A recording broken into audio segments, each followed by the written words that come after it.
Hello दोस्तों, आज मैं इस वीडियो में आपको केदारनाथ का इतिहास बताने जा रही हूँ। तो इतिहास इस प्रकार है। हमारे देश में हिंदुओं में तीर्थ दर्शन को करने की बहुत मान्यता है, जो कि पुराने समय से अब तक चल रही है। देश में कई तीर्थ स्थान हैं जहाँ देश के अलग अलग जगह से लोग दर्शन करने आते हैं। उनका मानना है कि इन तीर्थ स्थानों के दर्शन करने से जीवन के सारे पाप खत्म हो जाते हैं। तीर्थ स्थान की बात आती है तो सबसे पहले उत्तराखंड के केदारनाथ मंदिर का सबसे पहले नाम आता है। केदारनाथ का सबसे विशेष इतिहास हमें पांडवों के समय से पता चलता है। ऐसा माना जाता है कि महाभारत में पांडवों ने भगवान शिव के इस मंदिर को नींव रखकर उसका निर्माण किया था, लेकिन यह बहुत पुराना हो जाने के कारण यह खत्म हो गया। फिर उसी पवित्र स्थान पर 8वीं शताब्दी में आदि गुरु शंकराचार्य जी ने मंदिर का फिर से निर्माण किया, जिसे वर्तमान में केदारनाथ के पवित्र मंदिर के रूप में जाना जाता है। एक बार पांडव कुरुक्षेत्र के प्रसिद्ध युद्ध में अपने भाइयों कौरवों की हत्या करने के बाद भगवान कृष्ण की सलाह पर भगवान शिव से माफी मांगने के लिए गए थे।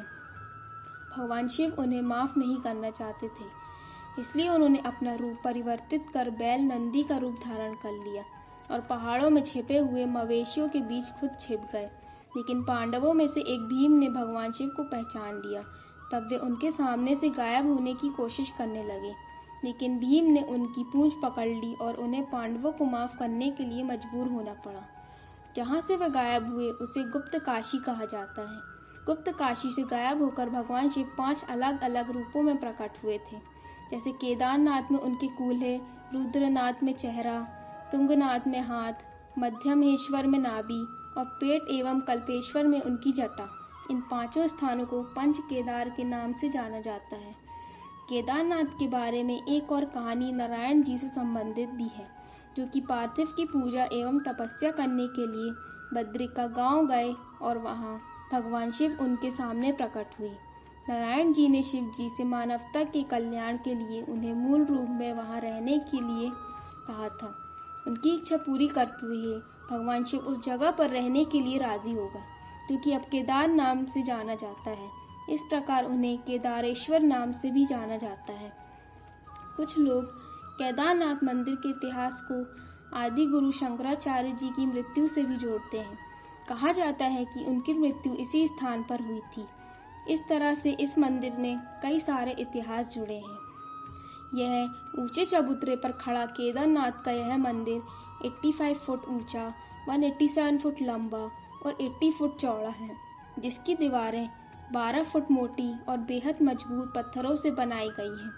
मंदिर के गर्भगृह में अर्धा के पास चारों कोनों पर 4 विशाल पाषाण स्तंभ हैं, जिन पर मंदिर की छत टिकी हुई है और यह विशालकाय छत एक ही पत्थर की बनी है। अर्धा जो चौकोर है, अंदर से पोली है और अपेक्षाकृत नई बनी है। यहाँ की गौछा में 8 पुरुष मूर्तियां हैं, जो कि अत्यंत कलात्मक है। केदारनाथ में 16 जून 2013 को रात आई इस आपदा ने वहां पूरे इलाके को तहस नहस कर दिया था। इस आपदा को देखकर वहां के स्थानीय लोगों की आत्मा कांप गई थी। इस आपदा में करीब 6000 से ज्यादा लोग मर गए थे और 5000 से अधिक लोग लापता हो गए। वहां के कई ग्रामीणों की भूमि बाढ़ में पूरी तरह खत्म हो गई।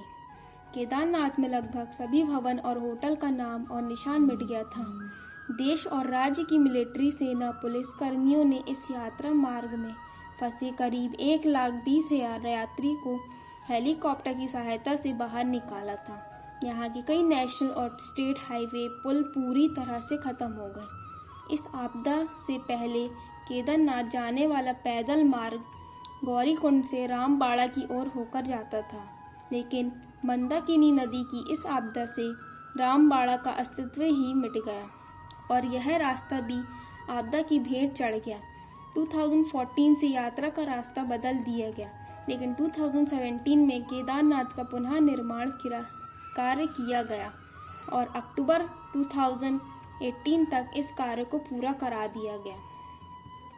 हिंदू धर्म की पुरानी कहानियों में से ऐसा उल्लेख किया गया है कि भगवान शिव जहाँ जहाँ स्वयं प्रकट हुए थे वह स्थान ज्योतिर्लिंग कहलाए, इसलिए उन 12 स्थानों पर स्थित शिवलिंगों को ज्योतिर्लिंगों के रूप में पूजा जाता है, जिसमें उत्तराखंड में स्थित श्री केदारनाथ मंदिर भी भारत के 12 ज्योतिर्लिंगों में से 5वां ज्योतिर्लिंग कहलाता है।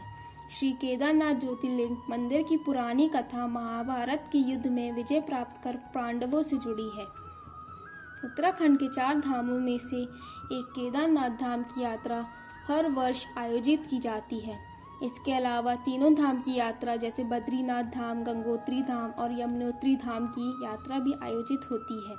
केदारनाथ मंदिर के खुलने की तिथि हिंदू पंचांग के अनुसार ऊखीमठ में स्थित ओंकारेश्वर मंदिर के पुजारियों द्वारा की जाती है। केदारनाथ धाम के कपाट हर साल अप्रैल-मई माह में खोले जाते हैं, जिसकी उद्घाटन तिथि अक्षय तृतीया और महाशिवरात्रि के शुभ अवसर पर घोषित की जाती है और यह यात्रा की समापन तिथि अक्टूबर-नवंबर माह में दिवाली के आसपास एक भव्य समापन समारोह के बाद मंदिर के कपाट को 6 माह के लिए बंद कर दिया जाता है। इस बीच केदारनाथ के दर्शन करने के लिए लाखों श्रद्धालु यहाँ पर आते हैं। सर्दी में बर्फ गिरने के कारण मंदिर को 6 माह के लिए पूर्ण रूप से बंद कर दिया जाता है। इस बीच भगवान शिव की पूजा ऊखीमठ के ओंकारेश्वर मंदिर में की जाती है। सर्दियों में बर्फ से ढके पहाड़ उत्तराखंड की 4 धाम यात्राओं को बंद होने का संकेत देते हैं। Thank you watching for this video.